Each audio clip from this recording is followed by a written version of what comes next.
DSC preparation కి మిగిలిన తక్కువ సమయాన్ని డిఎస్సి 2024 యాప్ లేదా DSC2024.com తో జాబ్ ని సాధించండి. నమస్తే సుమన్ టీవీ. మనం ప్రస్తుతం పిఠాపురం నియోజకవర్గంలో ఉన్నాము. పిఠాపురం నియోజకవర్గంలో సైబర్ నేరగాళ్ల దోపిడీకి ఒక వ్యక్తి గోకివాడ గ్రామానికి చెందినటువంటి కొంతమంది బలయ్యారని చెప్పొచ్చు. ఎందుకంటే వాళ్ళు ఆర్థికంగా సైబర్ క్రైమ్లు ఎక్కువ జరుగుతున్నాయని చెప్పి మధ్యకాలంలో పోలీసు వాళ్ళు ఎక్కువ అలర్ట్ చేస్తున్నారు ప్రతి ఒక్కరిని కూడా. అది అయినప్పటికీ కూడా ఇప్పటికీ కూడా చాలా వరకు ఈ సైబర్ క్రైమ్లు జరుగుతూనే ఉన్నాయి. అయితే రీసెంట్ గా పిఠాపురం నియోజకవర్గం గోకివాడ గ్రామానికి సంబంధించి ఈ సైబర్ క్రైమ్ వెలుగులోకి వచ్చాయి.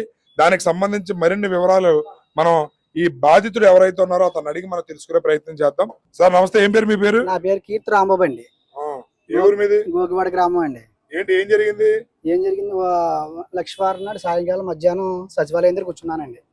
ఒక ఫోన్ కాల్ వచ్చింది సార్. ఫోన్ కాల్ వచ్చి, సార్ మీరు గవర్నమెంట్ అధికారిని అండి, నేను గవర్నమెంట్ అధికారిని, నేను మీకు అమ్మఒడి గురించి మీకు ఏదన్నా వాటి గురించి మేము ఫోన్ మాట్లాడుతున్నానండి. మీ వారంటీ ఎవరని అడిగారండి. మా వారంటీ నేను చెప్పలేదు, ఆవిడ ఆయన చెప్పారండి, భాగ్యలక్ష్మి గారు అన్నారండి. ఏంటంటే ఇప్పుడు వారంటీ చట్టం లేదు కదా, ఇప్పుడు వారంటీలు పెంటున్నారు ఏంటండి అని అడిగితే, నువ్వు అధికారులతో మాట్లాడి పద్ధతి ఇదేనని అడిగాడండి. అదేంటండి అలా మాట్లాడుతున్నారు, ఇప్పుడు వారంటీ చట్టం తీసాడు, ఆయన పెట్టలేదు, ఇప్పుడు మళ్ళీ అలా మాట్లాడుతున్నారని అడిగితే, మీ వారంటీ లైన్లో మాట్లాడుతుంది, ఒకసారి మాట్లాడండి అని చెప్పారండి.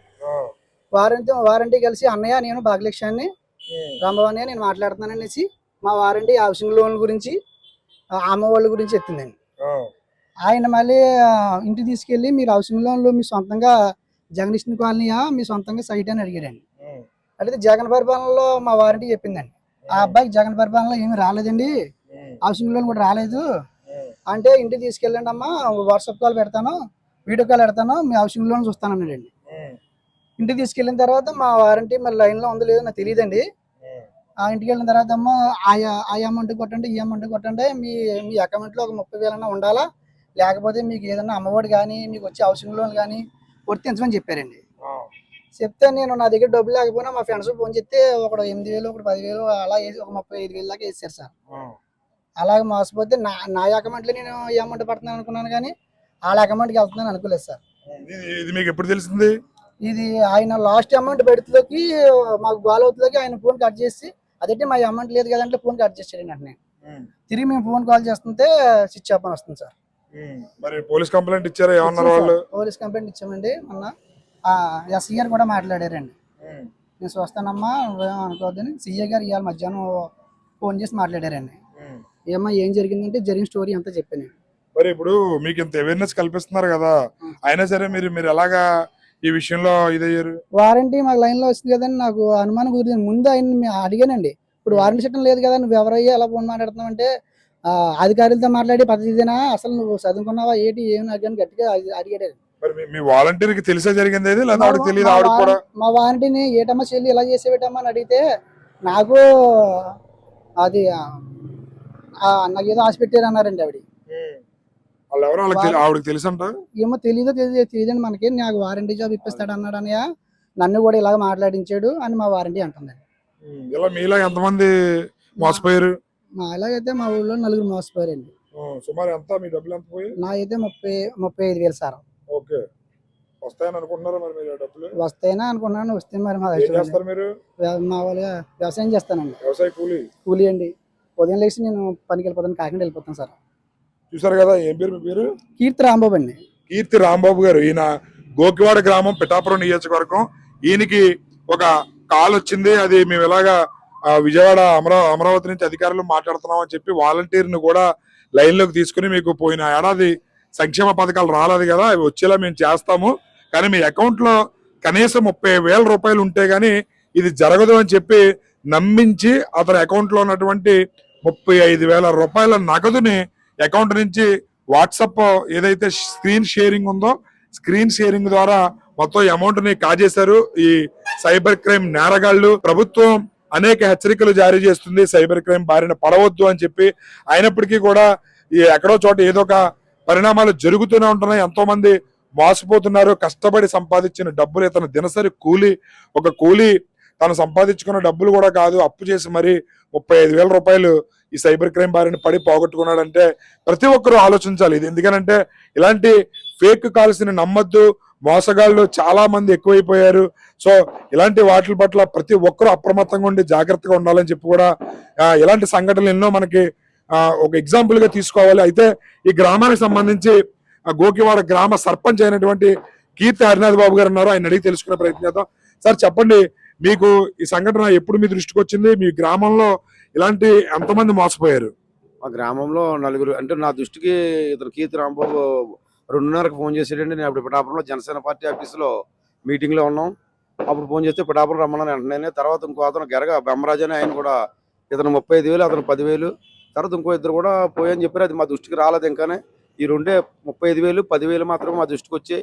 అయితే వీళ్ళు మోసపోవడం కారణం ముందు వాలంటీర్లతో ఫోన్లో మాట్లాడి, మీరు ఎంతమంది వాలంటీర్లు ఉన్నారు, ఎంతమంది ప్రభుత్వం మిమ్మల్ని తీసేసింది, మిమ్మల్ని మళ్ళీ విధుల్లో తీసుకుంటామని చెప్పి వాలంటీర్ నమ్మబలికి మీ కస్టమర్లో ఆ లిస్ట్ అంతా తీసుకుని ఆ లిస్ట్ ప్రకారం ఇలా ఫోన్ చేసి వాలంటీర్ల నుంచి కాన్ఫరెన్స్ పెట్టడం జరిగింది. ఈ కీర్తి రాంబాబుకి వాళ్ళ కస్టమర్ గెరగ భాగ్యలక్ష్మి ఉంది, అందరికీ కాన్ఫరెన్స్ పెట్టి మాట్లాడించి, మీకు ప్రభుత్వ పథకాలు వస్తాయి, మీ అమౌంట్ ఓల్డ్లో ఉండిపోయింది 2 సంవత్సరాలదే, మీకు 30,000 రూపాయలు అమ్మ కూడా వస్తుంది అని చెప్పి, మీ అకౌంట్లో మినిమం బ్యాలెన్స్ ఉండాలని అతనితో, మా వాడికి కొంత వ్యవసాయం చేసుకునేవాడు కూడా తెలియదు కాబట్టి మీరు వాట్సాప్ కాల్ చేయండి, దాన్నేమో మీ అమౌంట్ స్కాన్ చేయండి, స్కాన్ చేయించి స్కానింగ్ ద్వారా ఆ అమౌంట్ తీసుకోవడం జరిగింది. అలాగే గెరగ మామరాజు నుంచి కూడా 10,000 రూపాయలు ఇలాగే నీకు అమ్మ కూడా వస్తుందని చెప్పి మోసం చేసి అందరికి 10,000 తీసుకోవడం జరిగింది. మొత్తం 45,000. ఇంకో 15,000 చెప్తున్నారు, అది ఇంకా మా దృష్టికి రాలేదు. మొత్తం 60,000 చెప్పడం జరిగింది. మీరు ప్రభుత్వం వారు ఇతను బాగా కనీసం ఇతని అకౌంట్లో 500 మాత్రమే ఉన్నాయి, కానీ వాళ్ళ ఫ్రెండ్స్కి ఫోన్ చేసి అమౌంట్ ఏమన్నాడు 500 కూడా అతను లాగేశాడు. ఇతను ఆ డబ్బులు కూడా అతను తీర్చలేని పరిస్థితిలో ఉన్నాడు. ఇతను ప్రభుత్వం వారు దీన్ని సహకరించి ఆ అమౌంట్ని రికవర్ చేయవలసిందిగా పోలీసు వారికి, సైబర్ పోలీసులకి, మొత్తం పత్రికా విలేకరులకి, అందరికీ కూడా మీడియా వారికి అందరికీ విజ్ఞప్తి చేస్తున్నాను. పేద ప్రజలు ఇలాగే మోసపోతున్నారు. ప్రతి ఒళ్ళని ఏదో రకంగా చదువుకొని నిరాక్షరాస్యుల్ని మోసం చేయడం జరుగుతుంది. ఓటీపీ కూడా చెప్పకుండా ప్రజలు కూడా జాగ్రత్తగా అప్రమత్తంగా ఉండాలా. ఏదన్నా వచ్చినా సరే, ఏదైనా ఫోటో వచ్చిన దాన్ని డౌన్లోడ్ చేయకూడదు. మీరందరూ ప్రజలు, పిఠాపురం నియోజకవర్గ ప్రజలకి, మొత్తం రాష్ట్ర ప్రజలకి విజ్ఞప్తి చేస్తున్నాం. మీరు సైబర్ మోసగాళ్ళని జాగ్రత్తగా ఉండాలని మీ అందరికీ కోరుకుంటూ నమస్కారం. రైట్, చూసారు కదా, సైబర్ మోసగాళ్ళ ఏదైతే క్రైమ్స్ జరుగుతూనే ఉంటున్నాయి. దీనికి ఎంతో మంది బారిన పడి వాళ్ళు తన కష్టపడి సంపాదించుకున్న డబ్బుల్ని వాళ్ళకి దారదత్తం చేస్తున్నట్టుగా ఉంది. ఇక్కడ ఏంటంటే వాళ్ళు చిన్న చిన్న వాటికి ఆశపడి కంగారు పడిపోయి ఓటీపీలు చెప్పి ఇలాగా వాళ్ళు దాచుకున్న డబ్బులో లేదంటే అప్పు చేసిన డబ్బులో పోగొట్టుకుంటున్నారు. చాలా చాలా సంఘటనలు పునరావృతం అవుతున్నాయి. పిఠాపురం నియోజకవర్గంలో ఇలాంటి సంఘటనలు 5 సంఘటనలు జరిగాయంటే పరిస్థితి ఏ విధంగా ఉందనేది ఒకసారి ప్రతి ఒక్కరూ కూడా అప్రమత్తంగా ఉండాలి, అవగాహన కల్పించుకోవాలని చెప్పి పోలీస్ శాఖ నుంచి ఎన్నో మరెన్నో అవగాహన కార్యక్రమాలు నిర్వహిస్తున్నారు.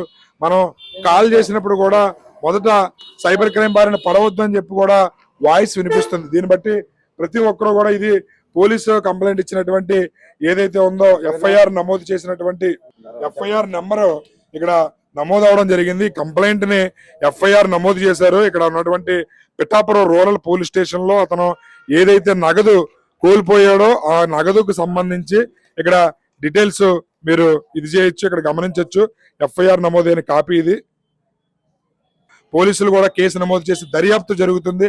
దానికి సంబంధించి మరిన్ని వివరాలు పిఠాపురం సర్కిల్ ఇన్స్పెక్టర్ గారిని అడిగి తెలుసుకునే ప్రయత్నం చేద్దాం. సార్ నమస్తే సార్. ఏంటి సార్ అసలు ఈ సైబర్ క్రైమ్ గోకివాడ గ్రామంలో ఏం జరిగింది? అంటే ప్రజలకు ఎంత అవగాహన కల్పిస్తున్నా సరే ఇలాంటి సంఘటనలు జరగడం వెనక ఏ విధంగా తీసుకోవచ్చు?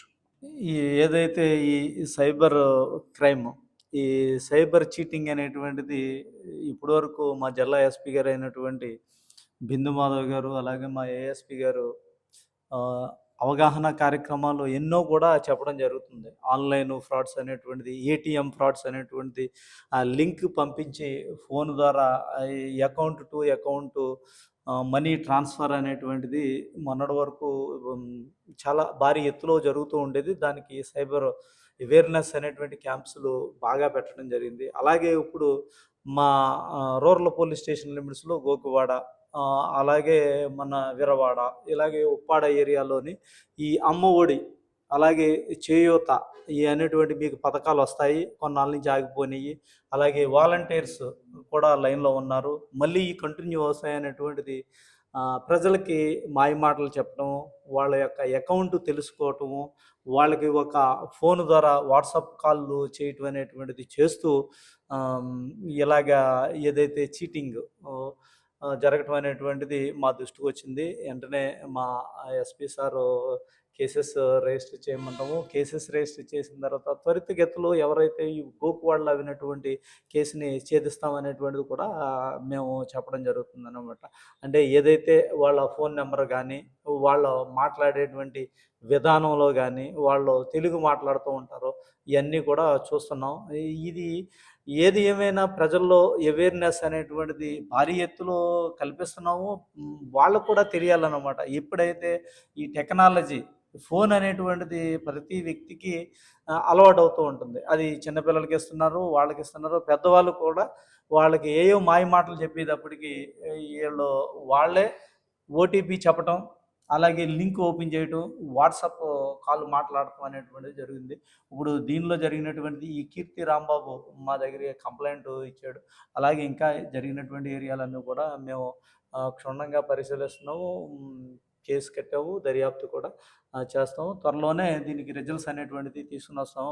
రైట్, చూసారు కదా సర్కిల్ ఇన్స్పెక్టర్ శ్రీనివాస్ గారు స్పందన. ప్రజలకి నిరంతరం మేము జిల్లా ఎస్పీ గారు, ఏఎస్పీ గారు ఆదేశాలతో అవగాహన కల్పిస్తున్నాము. అయినా సరే కొంతమంది సైబర్ నేరగాళ్ళ వలలో పడి మోసపోతున్నారు అని చెప్పి తెలియజేస్తున్నారు. దానికి ప్రధాన ఉదాహరణ పిఠాపురం నియోజకవర్గంలో ఇటు గోకివాడ గ్రామం, అదేవిధంగా విరవాడ గ్రామంలో జరిగినటువంటి ఈ సైబర్ క్రైమ్ ఉదంతం.